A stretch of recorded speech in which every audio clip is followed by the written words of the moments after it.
Welcome to the Chelsea Fans Channel. As I'm sure you're all well aware, Chelsea have announced a new manager.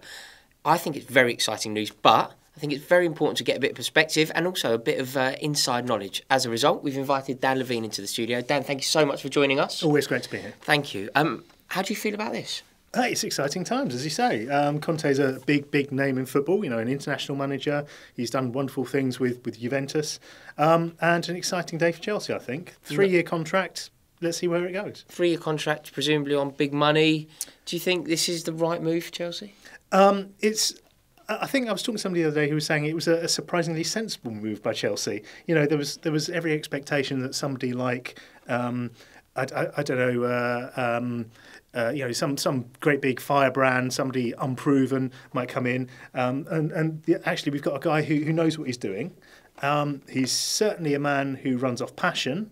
But it will be a very, very interesting coming season, I think. Yeah, nice. Do you know that passion is exactly what we want, isn't it? Because I think that you could level a lot of things at a lot of players this season, but one of the things that seems to permeate throughout the entire club is a lack of passion. And that is something that you couldn't accuse Conte of. He seems to... I think there was a quote that I read where he said the one thing that he will never tolerate is a lack of passion in the team. Absolutely, yeah. And it's interesting hearing some of the stories from former players coming out of Italy, where his nickname in Italy apparently is the Hammer.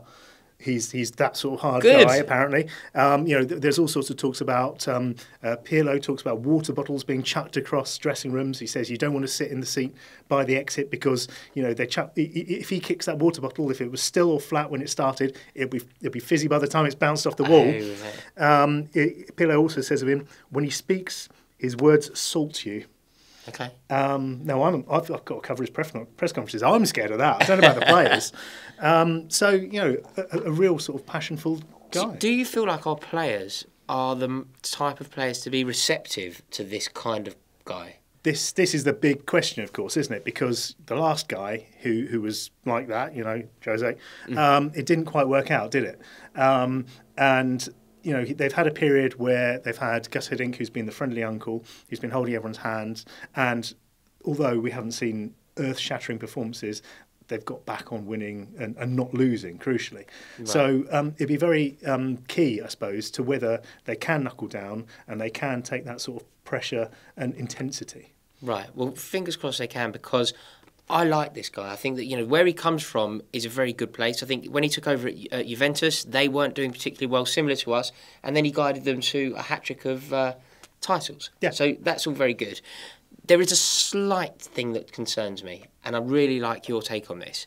Two slight things, actually. We'll start with the terminology of the appointment. Yeah. Because he isn't our manager. He hasn't officially been called our manager. Is that correct? That's correct. It's not the first time this has happened.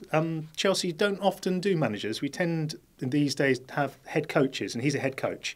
Okay. Now, that does say something, clearly. It says that he's not going to be the one buying and selling the players. See, this is a disaster. I feel like, well, it's not a disaster yet, but I feel like it has the potential to be a disaster. If you don't allow a manager, for head coach, to have his say over the team, how can he ever really impress himself upon that team? Well, the other side of that argument is that going out, going to the shops, buying the players, sorting out contracts, all that sort of stuff is time consuming. It's not maybe what a coach who wants to be hands-on necessarily wants to be doing. And we've got the machinery in the club to do those sorts of things. Now, we've got Marina Granovskaya, who does the actual nuts and bolts of contracts.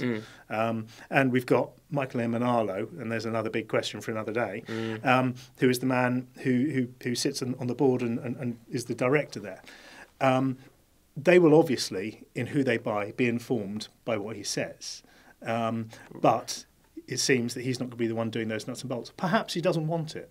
That's always a possibility. When Ancelotti came before, he was in exactly the same terminology, the same position, and he said, I'm just technical direction. I don't go out, I don't buy the players, I'm the one who runs it on the pitch, and it worked with Ancelotti. Okay, so is this not quite as big a deal as I've made it in my head? So I've read all the reports yesterday. I really did kind of go into the ins and outs of the appointment, and I think it's great.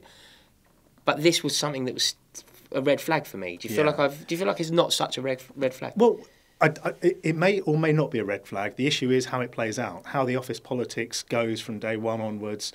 Whether, crucially, I suppose, whether he's happy with this situation and whether he can make it work. You know, these have rubbed people up the wrong way in the past. This was, of course, one of the reasons why Mourinho version 1 all collapsed in, because we had Avram Grant at the time basically impinging on his space. Yeah. So it will all be determined really by how much personal space Antonio Conte feels he needs. Okay, well, that's one of the issues, but you've actually made me feel a bit better about that. Thank you very much. But I think this second bit is actually going to be slightly more problematic to cheer me up. We've appointed a first-team coach who is currently guilty of match fixing. Well, that's not strictly true. We've got... To the letter of the law. Well, Italian law's a funny thing. In Italian law of this type, then strictly speaking, when the prosecutor puts a case to you, as has happened in Conte's case, then it is your job to prove yourself innocent. Right. So it's a strange quirk of the Italian legal system that you're sort of guilty until proven innocent. And he has to prove himself innocent of an allegation, not that he fixed matches, but that he was aware that they were being fixed and he didn't blow the whistle on it. Right. Now, people who know him, people who've played for him, and he himself are very, very clear that he's not guilty. They're very, very clear that the very last thing this ultra-competitive guy would want to do is try and cook up some draw, which is what the allegation has happened. And they all say that if he knew anything about it at all, then those water bottles would be flying, and a lot more too. Right. Okay. Good. So obviously Chelsea and the man himself must be very confident that his innocence will be proven. Well, you'd imagine so. Otherwise, why would we appoint him on a 3-year deal? But there is a question mark there, and it will be there for weeks and months maybe. Okay. So, do you feel that this is something that we should be worrying about, or can we focus solely on the football? This isn't an issue. Well, Italian law again is a funny thing, isn't it? Because we've seen all these cases with people like Berlusconi and very, very big, important, moneyed people in Italy. And a lot of it is about politics, a lot of it is about influence, and sometimes it's about prosecutors throwing their weight around. So it's difficult to know whether or not to take it with a pinch of Parmesan or whatever. We'll just have to wait and see what the process gives. Well, fingers crossed that one all resolves, which then can lead us on to the stuff that we want to talk about, the most exciting stuff, next season. Yeah. The players that are going to come in. What does the future hold for Chelsea Football Club under Antonio Conte? That's an interesting one, isn't it? Because he's a man who's worked in certain ways when he's been at Juventus and with Italy. The one thing that he seems to be very allied to, the thing his name is always linked to, is this 3-4-3 formation. Yeah. Which he did well to Juventus. It doesn't necessarily mean it's the only one that he's going to try, because he's used another, quite a few actually. Whether or not that work in the Premier League, he's a clever guy. He's not going to try and push something that doesn't work over here. Yeah, you'd think so, because also, again, from the sort of research I've done subsequent to his appointment, he has proved himself a very pragmatic man. Yeah. He will adapt to what the opposition that he's facing and to the players at his disposal. So that is music to my ears, because I feel that we've been stuck in this rigid system now for such a long time. We have certain players who can only play in this system. It's so uninspiring at times, isn't it? When Mikel and Matic line up at home to Stoke or whatever, that should all be about to change. Well, it might be. It might not. It's really difficult to know, because the big question, and the one we don't know the answer to, is how much freedom and how much money he's going to be given, or the people representing him, to go out there and buy new players. I mean, plenty of people say Chelsea need a complete overhaul. I'm sure that's not going to happen. No, not complete, but I think we certainly need an overhaul. 5-6 players? I don't know. I think 4 would probably suffice. I think there was a quote that Conte said that he would sign Vidal wherever he went. Right. That would be a good start, in my opinion, if he's watching. Yeah, okay. That sort of, I think that we need players of that calibre, because I think next season is going to be such a huge league. I think that there's probably, if things go well, if things go as all clubs are intending, including Chelsea, I think there's probably about 7 clubs who are going to have an eye on winning the title. Yeah. You really are going to have to spend and commit and do everything in your power to win the league. Yeah, well, one of the big things that we need to really look at first before we know who's coming in is who's going out. Right. And looking down a list of names just jotted here, now Costa looks seemingly almost certain to go out, unless he can be convinced otherwise. He seems to have developed this persecution complex. He doesn't seem to be enjoying it over here, and I think to a certain extent he's also bottling a bit. That's tragic, because he's such a good player. Yeah, But then at the same time, a lot of people say there's an awful lot of baggage there, isn't there? There is. Courtois could well be on his way. Hazard could be on his way. That one feels like there's no surprise. That one feels like it's almost a done deal. And then just where is he? Then there's John Terry. Yeah, that again. I'm clinging on to something here. The way that Conte used Pirlo, that, you know, he some people could have suggested at the time that Pirlo was beyond it. Conte got him in and made him the fulcrum of his Juve team. Perhaps there's room for optimism with John Terry? Perhaps. However, Conte has now said that he's not going to say anything more, basically, until he is Chelsea manager, that he's going to go off and do Italy. And that, to me, says, well, hang on a minute. During that period where he's saying nothing, we're going to lose a player.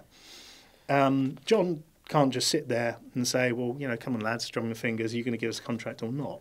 He's got a life to plan. You know, other clubs want to look at him. So I think there's a very good chance that JT will be going. So there's 4 huge players in our team. They're going to be leaving, or could potentially be leaving. Well, yeah, because I suppose he's going to have his work cut out when he gets in. Yeah. We'll have to see how that one goes.